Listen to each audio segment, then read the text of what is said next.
台湾休少办的量是世界第一，不过也摆波太水，屏东嘅嘉东林边如饮水个洋葱，也这个路是台湾少办用车轻度的天气。从其以来，嘉东沿海天晴都喇叭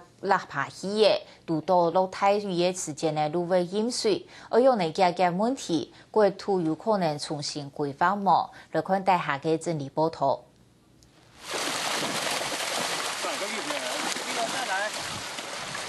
嘉东林边海顺唔同喺沙办用春日轻度的天气，将台湾沙办总山车七上客家，一大本来做喺台湾天晴变大清严重的天气，冇想到一摆风采饮水啊严重，饮到热了，5年纾困2-3日。到安补头水路应盐应到，到工业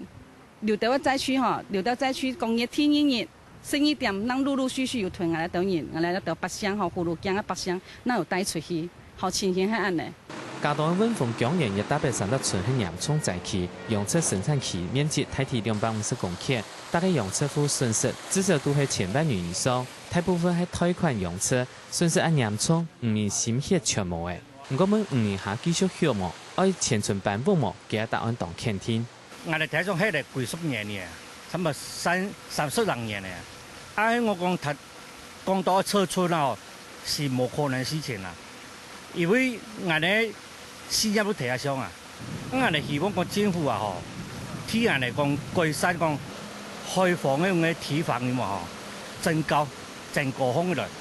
5年上辦法係希望政府增撥作較高調嘅，學者們認為青蔥要行係海順用出去嘅國土按樣嚟重新規劃，有可能大面積本其他整數目。解決呢種嘅問題嚟講，就我嘅看法是國土規劃重新規劃，國土規劃即係市區重新規劃。規劃用法放心，你講國人來處理呢種嘅土地嘅問題啊，當然啦，你係貴片來處理啊。貴重來處理，要慢處理呢？你做比較你上個有啲高鐵進修嘅區段徵收嘅方式嘉東飲水青蔥嘅原因係長期以來儲太多地下水，使至到天晴變大，係講水太多，呢邊係水盤薄，用出去做耐唔好。政府就幫搶管驗時，檢測雨水落太多，馬家卡足夠嘅幫沒可能無效，行係對根本來做。上自測優等的策略裡面就講到要還地於河，那麼中策就是要這個築堤分洪，下策就是修上固堤。事實上，我們現在從2000多年來在治河裡面都是用的這個下策修上固堤。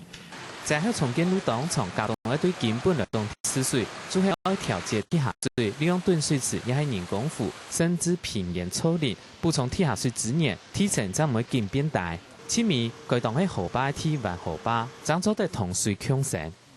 下個新聞錄影站總雄秀嘉東報道。